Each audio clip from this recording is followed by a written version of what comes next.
이제 하나님께서 아브라함에게 나타났습니다.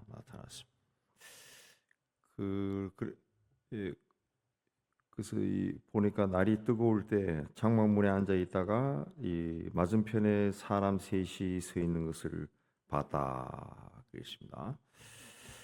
그 하나님은 아브라함에게 그 신실하게 그에게 임하셨습니다. 그리고 아브라함도 하나님을 신뢰하고 하나님을 사랑하고 하나님이 어떤 분인지 알기 위해 힘을 썼습니다. 그런 이 마음이 그 시종일 변함이 없었기 때문에 하나님께서 아브라함을 하나님의 벗이라 그렇게 불렀습니다. 자, 이 아브라함은 하나님의 벗이라 불리는 그런 아주 그 칭찬, 극찬을 받았는데 어떻게 해서 하나님의 벗이 되었는가? 아브라함의 신앙은 항상 하나님 우선주의입니다. 항상 하나님이 제일 먼저 제일 앞에 있습니다. 하나님께서 제사장들을 세울 때 그들을 대한 그 규례를 주실 때도 나를 섬기는 제사장이다 그렇게 말씀했어요. 나를 섬기는 제사장이다. 제사장들은 가장 우선순위가 하나님을 섬기는 것이 되어야 됩니다. 안디옥 교회의 선지자들과 교사들도 하나님의 일을 하기 전에 사역을 하기 전에 제일 먼저 한 일이 뭐냐? 주를 섬겨 금식했다. 그랬습니다. 제일 먼저 주님을 생각했다. 그랬습니다. 우리가 이제 교회를 중심으로 하나님의 일을 하죠. 하나님의 일을 하면서 우리에게서도 있어야 되는 가장 중요한 것이 뭐냐면은 하나님을 섬기는 겁니다. 하나님을 먼저 생각하고 하나님을 위해서 어떤 일을 하는 것을 이야기합니다. 아브라함이 바로 이 정심 때 잠깐 휴식을 할 때 세 사람이 다가오는 것을 봤습니다. 그쪽 지방에서 그 정오의 볕이 강할 때, 햇볕이 가장 강한 그 즈음에 다니는 사람은 거의 없습니다. 그러나 그 세 사람을 보고 아브라함이 그에게 호기심을 가지고 2절에 보면은 달려나가서 영접했다. 그랬습니다. 그 나그네들을 영접하는 순간 이 사람들이 보통 사람이 아니구나라는 것을 이제 깨달았습니다. 그래서 2절 보면은 몸을 땅에 굽혔다. 여기서 굽혔다라고 하는 단어는 경배했다는 뜻입니다. 이거는 우리 번역은 굽혔다 그렇게 되어 있는데 경배했다. 또 예배하다 그런 뜻입니다.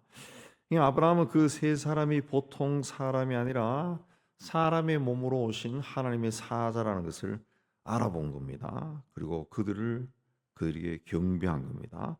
3절에 보면은 그를 향해서 주라고 불렀어요. 내 주여, 주님이라고 불렀습니다. 주님이라고. 그리고 주님을 부르고 섬기려고 했습니다. 섬기고자 했습니다. 그러자 그 하나님의 사자들도 그렇게 하라 그랬죠. 내 주여, 내가 주께 은혜를 입었사오면 원하건대 종을 떠나 지나가지 마시옵고 물을 조금 가져오게 하사 당신들의 발을 씻으시고 마음을 씻소서. 내가 떡을 조금 가졌다가 마음을 상쾌 하신 후에 가십시오. 당신이 종에게 오셨습니다. 그들이 이르되 내 말대로 그리하라. 5절에 보면은 그렇게 하라 허락해 줬다는 거죠. 자, 여기서 아브라함이 어떻게 주님을 섬겼는가 우리 볼 수 있는데, 당시 아브라함은 나이가 99살 된 노인입니다. 그리고 아주 부유한 사람이에요. 그러면은 그 정도 위치에 있으면은 자신의 그 종들 중에 그 훗날 이삭을 위해 며느리를 구하러 갔던, 이삭의 신부를 구하러 갔던 엘리에셀에게 명령해서 그런 일을 하라고 할 수도 있고, 많은 종들 중에 아무나 선택해서 빨리 이분들을 잘 섬겨라, 저 시원한 데로 모시고 가라, 뭐 이렇게 할 수도 있습니다. 그러나 아브라함은 그렇게 하지 않고 자기가 직접 주님을 섬겼습니다. 직접 주님을. 우리도 그 주님을 섬길 때는 항상 자기가 나서서 자기 스스로 섬기는 것이 굉장히 중요합니다. 말씀에 보면은 그들을 보자마자 2절에 본인이 달려나가서 영접하고 몸을 땅에 굽혔습니다. 그리고 그들을 향해 주여 그랬습니다. 주여, 주님이라고 불렀습니다. 그리고 자신은 3절에 종이라고 그랬어요. 종, 나는 당신들의 종입니다. 그렇게 고백한 겁니다. 당시 아브라함은 그 날이 뜨거울 때 장막문에 앉아 쉬고 있었다는 거죠. 쉬고 있었습니다. 그럼에도 그 세 사람을 봤을 때 나그네를 보고 달려나가서 영접했습니다. 그리고 6절에 보면은 아내에게 가서 급히 아내에게 가서 속히 고운 가루 세 쌀을 가져다가 반죽하여 떡을 만들라, 빵을 만들라 그렇게 지시하고, 또 가축대가 있는 곳에 달려가서 기름지고 좋은 송아지를 잡아서 하인에게 줬다는 거죠. 본인이 다 했어요. 본인이. 그래 하인으로 하여금 요리하게 했다는 거죠. 요리하게. 그리고 아브라함이 8절에 보면 은긴 젖과 우유와 하인이 요리한 송아지를 가져다가 그들 앞에 차려놓고, 아브라함이 직접 그 서빙한 겁니다. 이리저리 뛰 다니면서 요리를 채근하고 가지고 와서 그들을 섬기고, 거의 100살 된 노인이 그렇게 했다는 거죠. 아브라함은 그 믿음의 사람, 믿음에서. 그래서 이분이 주님이구나라는 것을 안 순간 다른 사람에게 그 기회를 뺏기지 않는 거죠. 자기가 직접 한 것. 또 내일로 미루지 않습니다. 즉시 일을 하는 거예요. 즉시. 우리도 이 시대 신앙생활하면서 내가 하나님을 위해서 어떤 일을 할 수 있는 기회가 있을 때 그 기회를 놓치면 안 됩니다. 그 기회를 놓치지 말고 붙들고 그 기회를 이용해서 하나님께서 기뻐하신 일을 하는 거죠. 그런 것들이 이제 하늘에 하나하나 쌓이는 것이 나중에 상급으로 돌아오는 거죠.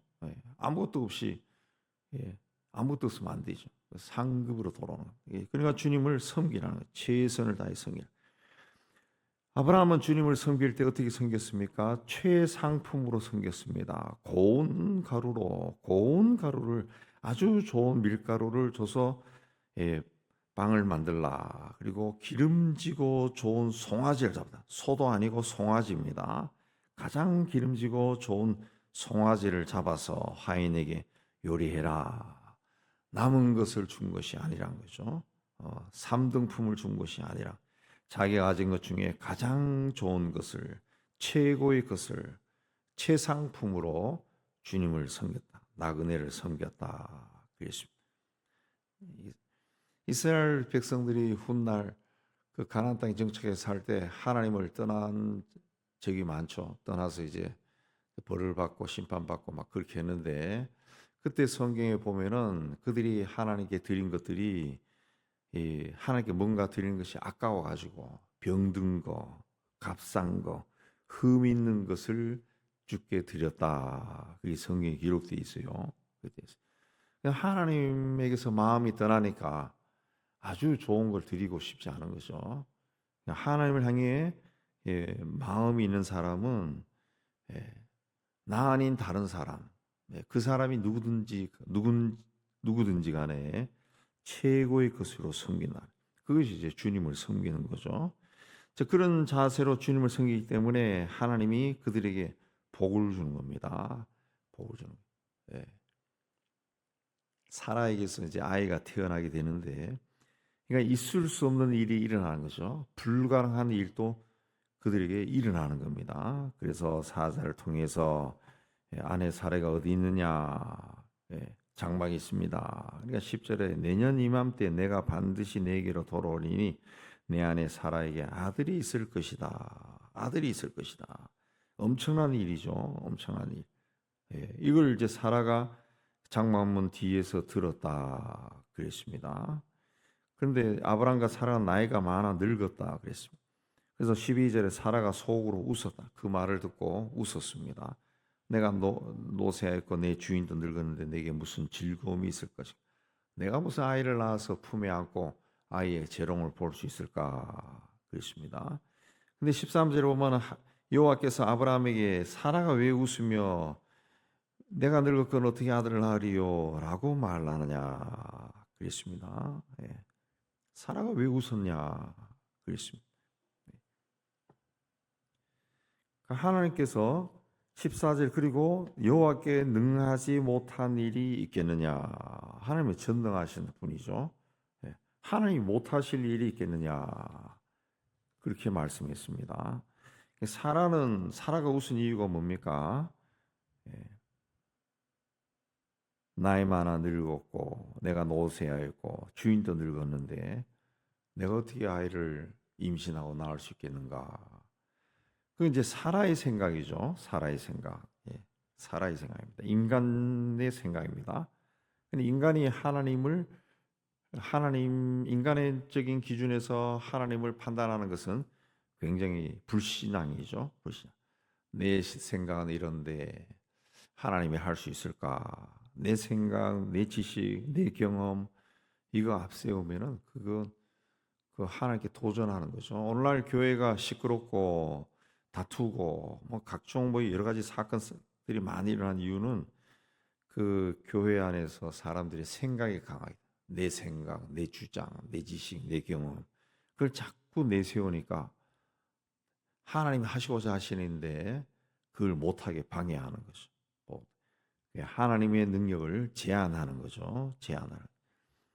머리가 아플 때는 이제 간단하게 이제 하나님 머리가 아프네라고 이제 손을 얹고 기도할 수 있어. 믿습니다 하고 그냥 더 심하게 아프면은 약국에 가서 약 사 먹으면 되니까 경험상 그러면 금방 낫더라는 거죠.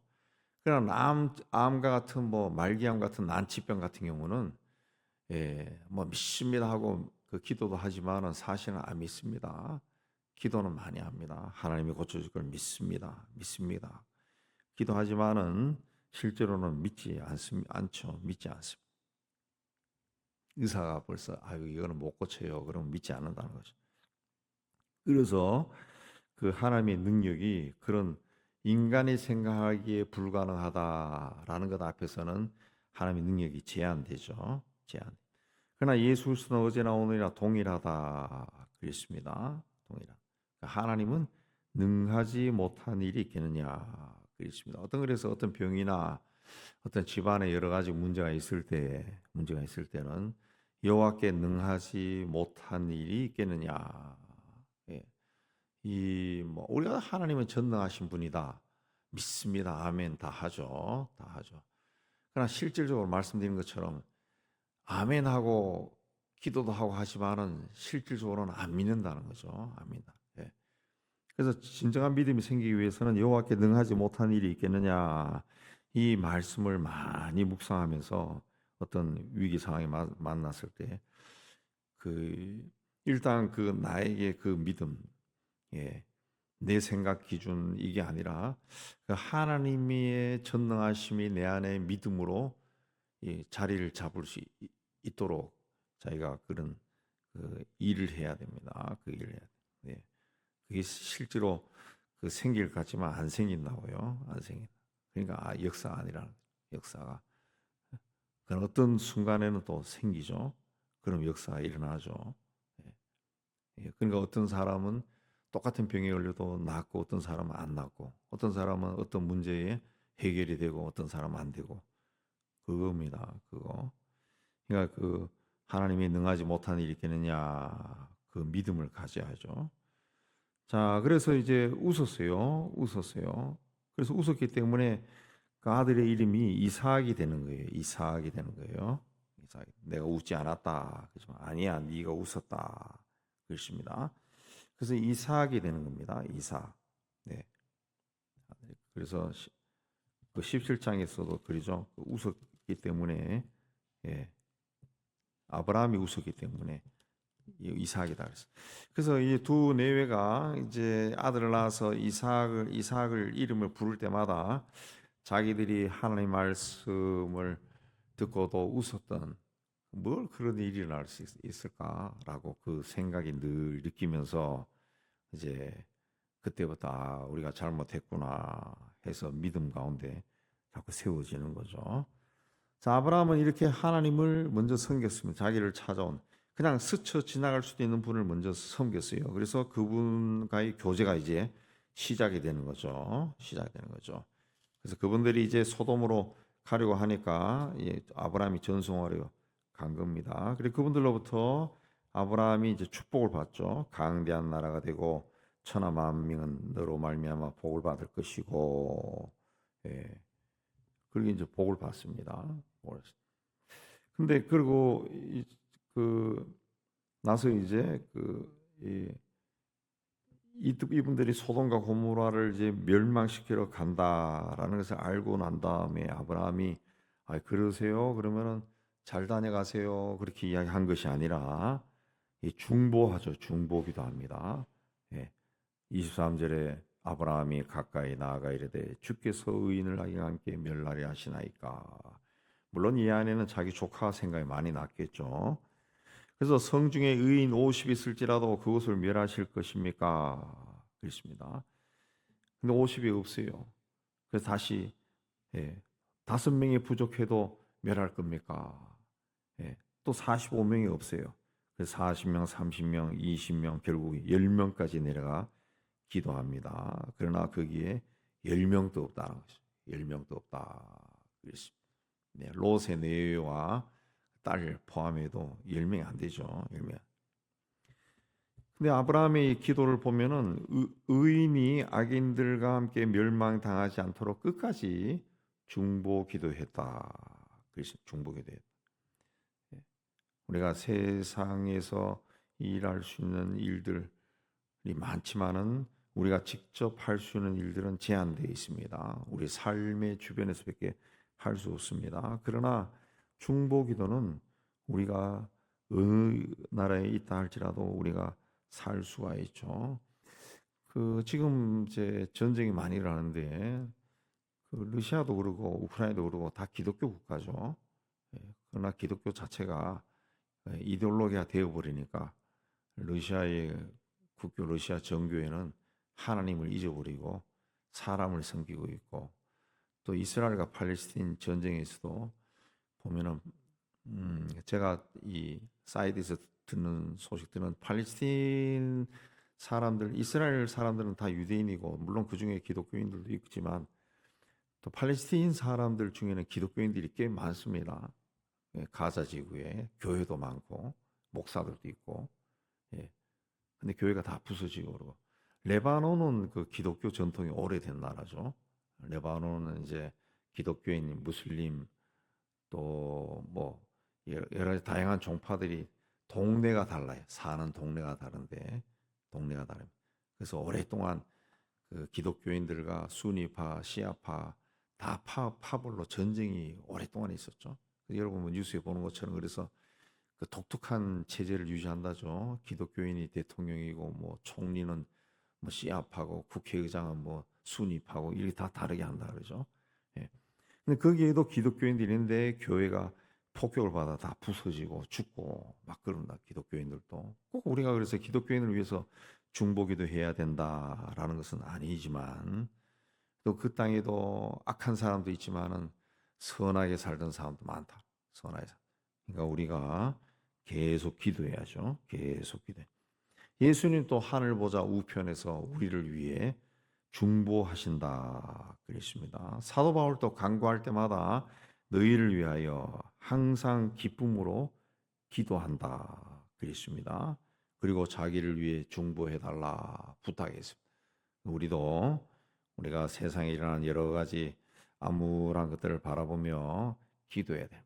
저 북한 땅에도 우리가 탈북자들 이야기 들어보면은 그 신앙을 가진 사람들이 있습니다. 그 신앙이라는 것이 굉장히 어떻게 보면은 무서운 거 아니에요. 신앙이라는 것은. 근데 그게 어떤 뭐 공산 정권이 들었었다고 그 신앙을 버리고 그렇게 할 수 있습니까? 그렇게 하지 않죠. 하지 않습니다. 예. 제가 이 기독교 탄압받는 국가에서 지하 교회가 예배 드린 것을 이제 어떤 영상을 통해 봤는데 은밀하게 찍은 건데 그게 진짜 예배더라. 뭐 현대교회처럼 막 오케스트라 동원하고 성가대 동원해서 우아하게 하는 그게 아니라 그냥 좁은 골방 같은 경우에 한 2, 30명 모여가지고 거의 뭐 통곡하면서 예배를 드리더라. 예배를. 예. 그 붙잡히면 죽는 거예요. 그냥 죽는 거예요. 근데 그런 예배를 드려. 그렇게 이 신앙생활하는 사람들이 지구상에 있다는 거죠. 예. 자기 신앙을 지키기 위해 아마 그 전쟁 속에 폭탄이 떨어지는 와중에도 예배 드리고 기도하는 사람들이 있을 겁니다. 우리는 이 편안한 곳에서 오늘도 아이고 우리 아들이 어떠고 우리 딸이 어쩌고 뭐 이것만 할 거 아니라 정말 우리가 아브라함 같은 믿음의 소유자, 의인이라 그러면은 하나님이 지은 세상에서 일어난 일들을 바라보고 하나님의 마음으로 중보기도 할 수 있어야 됩니다. 그렇게 할 때 우리가 아브라함처럼 믿음의 조상이 돼. 하나님이 사랑하는 사람이 되고 하나님이 나의 벗이다 말하는 그런 사람이 돼. 우리 그런 믿음으로 다 서기를 주의 이름으로 축복합니다.